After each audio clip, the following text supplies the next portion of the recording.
finalmente inauguriamo quest'orto sociale. È da anni che Ostiglia ne parla, però finalmente siamo riusciti a concretizzare. Giustamente è un momento di festa, un momento di incontro e sono contento che ci sia tanta gente oggi, però soprattutto è un momento di condivisione, è un momento di partecipazione, ma anche per creare la multiculturalità, proprio perché abbiamo tante esigenze qua ad Ostiglia. Non è solo il motivo per produrre, coltivare frutta, verdure e quant'altro, ma anche quello di dare un aiuto alle famiglie ostigliesi, magari non solo, che hanno delle difficoltà. Qui c'era già un orto gestito dall'ANFAS, pertanto dai ragazzi dell'ANFAS. Noi abbiamo chiesto alla SST un pezzo di terreno e ci hanno concesso 1000 metri quadri di terra. Noi ne abbiamo chiesti 1000 e ce ne hanno concesso 1000.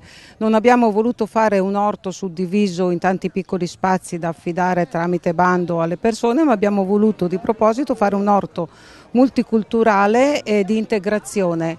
Abbiamo coinvolto oltre all'ANFAS anche i richiedenti asilo. Noi abbiamo 45 persone ospitate presso l'Hotel California. Questi ragazzi stanno facendo qualcosa per la cittadinanza di Ostiglia. Noi abbiamo un banco alimentare dove vengono, proprio gestito dal comune, in collaborazione sempre con ANFAS e Hauser, dove vengono distribuiti, viene fatta una raccolta mensile presso i supermercati, vengono distribuiti i prodotti a una cinquantina di famiglie in difficoltà di Ostiglia. I prodotti dell'orto verranno distribuiti a queste famiglie, pertanto i richiedenti asilo stanno aiutandoci ad aiutare.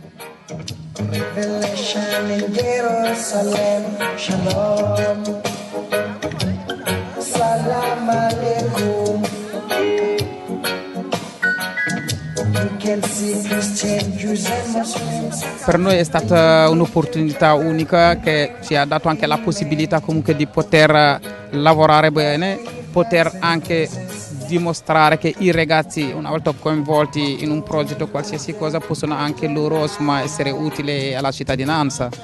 Giustamente abbiamo dietro una squadra, una cooperativa che ci dà i mezzi, ci dà la disponibilità e la carta per poter lavorare e camminare insieme ai ragazzi verso questa politica di integrazione. Per cui quando siamo arrivati qui ci hanno presentato la signora Flavia, l'assessore in comune, il sindaco disponibilissimo e le varie associazioni anche della cittadinanza molto disponibili a darci una mano a lavorare insieme a noi, e questo ci ha permesso di giorno di arrivare qui dove siamo. Per me è una cosa molto bella perché almeno elimina il senso del ricevere solo, per insegnare anche a noi che possiamo sia ricevere che dare. Ecco, cioè, praticamente l'obiettivo di questa orto sociale.